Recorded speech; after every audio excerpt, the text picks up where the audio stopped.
Cuando inicié los estudios de los inmigrantes en el siglo XX, me contactó un profesor de la Universidad Hebrea de Jerusalén, que le interesaba muchísimo que yo participara en un proyecto sobre entrevistas de historia oral a los primeros inmigrantes que llegaron a México a principios del siglo XX. Después de 3 años, se hicieron 165 entrevistas, las cuales pues, no solamente nos dan una idea de lo que fueron estos inmigrantes, sino que es su historia, el por qué salieron, en qué barcos vinieron, cómo pasaron la travesía, qué es lo que traían consigo, cómo lograron que México los aceptara y les diera sus visas de entrada, a qué se dedicaron cuando ya se establecieron a México. De estas entrevistas se publicó un libro que fue apoyado por la Universidad Hebrea de Jerusalén y la Asociación Mexicana de Amigos de la misma universidad. En ella aparecen aparecen las 165 entrevistas con quién hizo la entrevista, la fecha, etcétera, y el resumen de la entrevista. Además de este proyecto de historia oral, a raíz de él, la comunidad judía tiene en su conformación varios sectores que se pueden llamar sectores según los lugares de origen de donde vinieron los inmigrantes. Entonces hay sobre todo 4 sectores más importantes. El primero se refiere, no es el primero, pero es uno de ellos, se refiere a aquellos que vinieron de Europa Oriental y Central, que se conoce como ashkenazitas, los que vinieron de Siria, que se dividieron en 2 grupos, los de Alepo y los de Damasco, y los que vinieron, que eran descendientes de aquellos expulsados de la península ibérica y que formaron el mundo sefaradí, que se fueron al Imperio Otomano, a Salónica, Grecia, Turquía, etc. A raíz de que está conformada así la comunidad, los del sector ashkenazita me llamaron para solicitarme que se presentara ahí un proyecto sobre la historia de esa comunidad que cumplía en el año 92 70 años de su existencia, de su creación. Les presenté un proyecto y fue aceptado. Ese proyecto pues también lo realizamos entre maestros y alumnos de Acatlán. De ahí salió un producto muy interesante que en realidad iba a ser un libro sobre la historia de los judíos de Europa Oriental, que acabó siendo una colección de 7 libros. Esta colección de 7 libros fue prologada por el doctor Enrique Krause, que se dio cuenta, lo consultamos y fue, digamos, un asesor muy importante, que no desperdiciáramos todo lo que habíamos encontrado. Entonces, realmente me tocó a mí convencer al grupo del comité directivo de que no podíamos perder todo lo que se había encontrado de documentos, libros, actas, pasaportes, etcétera, etcétera. Y de un libro que tenía 7 capítulos se convirtieron en 7 libros que se llaman Generaciones Judías en México. Entonces, en ese año de 1993, me aceptaron crear un centro de documentación e investigación de la comunidad ashkenazí de México. Ese centro tiene 23 años de existencia. Ha pertenecido a la Asociación de Archivos y Bibliotecas Privados desde el año 2000, y también a raíz de eso el centro ha sido reconocido por la UNESCO en las 3 modalidades de memoria del mundo. Además de eso, ya formamos parte, es decir, yo, de la mesa directiva de Memoria del Mundo, donde la la presidenta de Memoria del Mundo es la maestra Rosa María Fernández de la UNAM.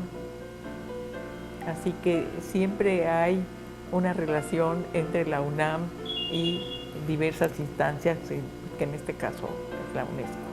El año pasado, del 2012, precisamente la comunidad judía cumplió 100 años de haberse institucionalizado.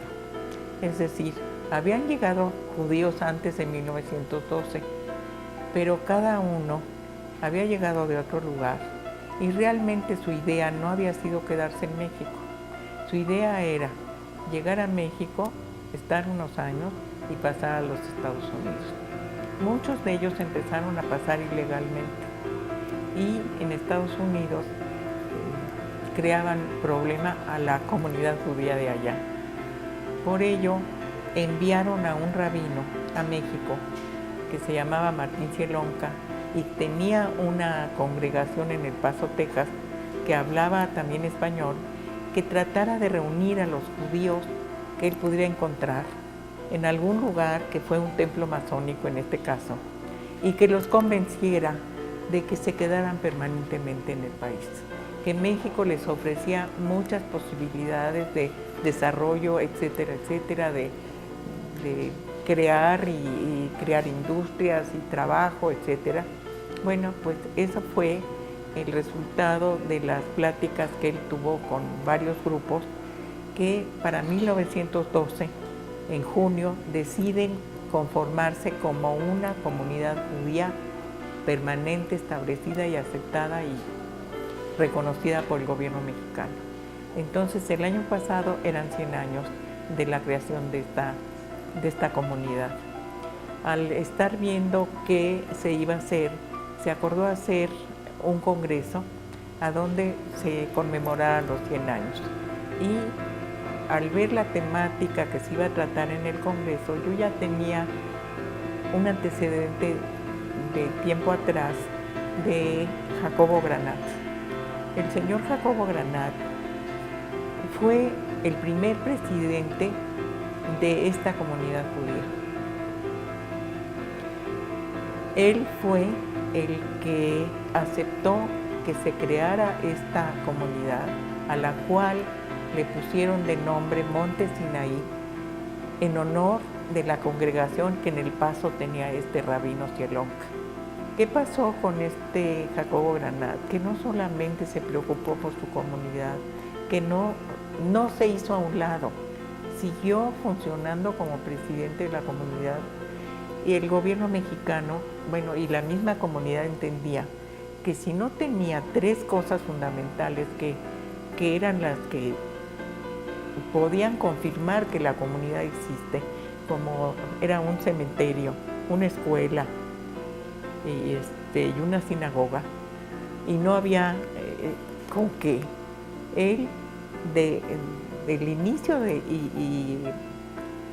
pues digamos, lo bien que le empezaba a ir con el Salón Rojo y otros cines que empezó a comprar, él compró el Panteón. Compró el Panteón que todavía existe y se llama Monte Sinaí. Fue el primer panteón judío de México. Pero de verdad, por eso yo le puse al libro Una vida de contradicciones. Porque hasta que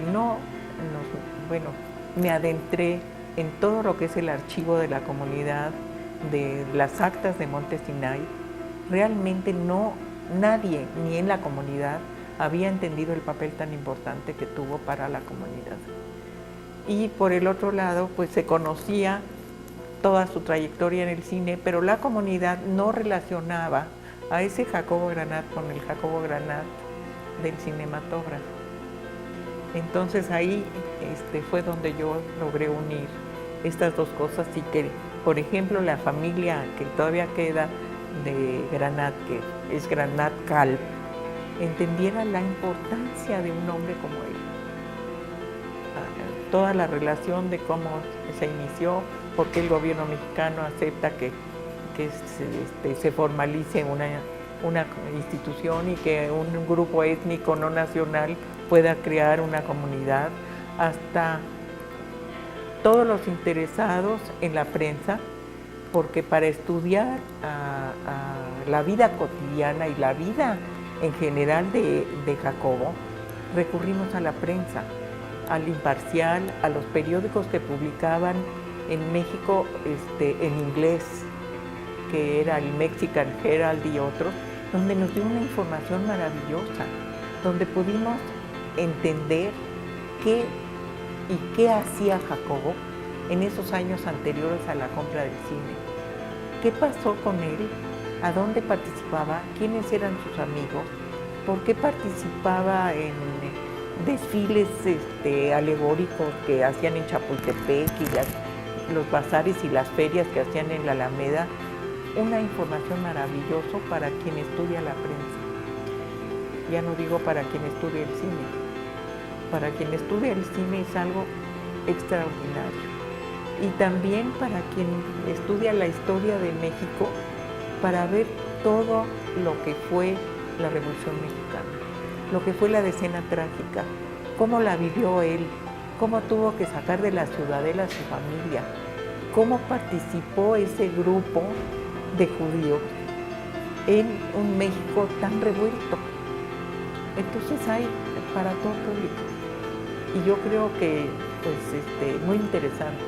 Y bueno, pues su final muy triste. Realmente don Jacobo, pues así le decían, murió en el Holocausto.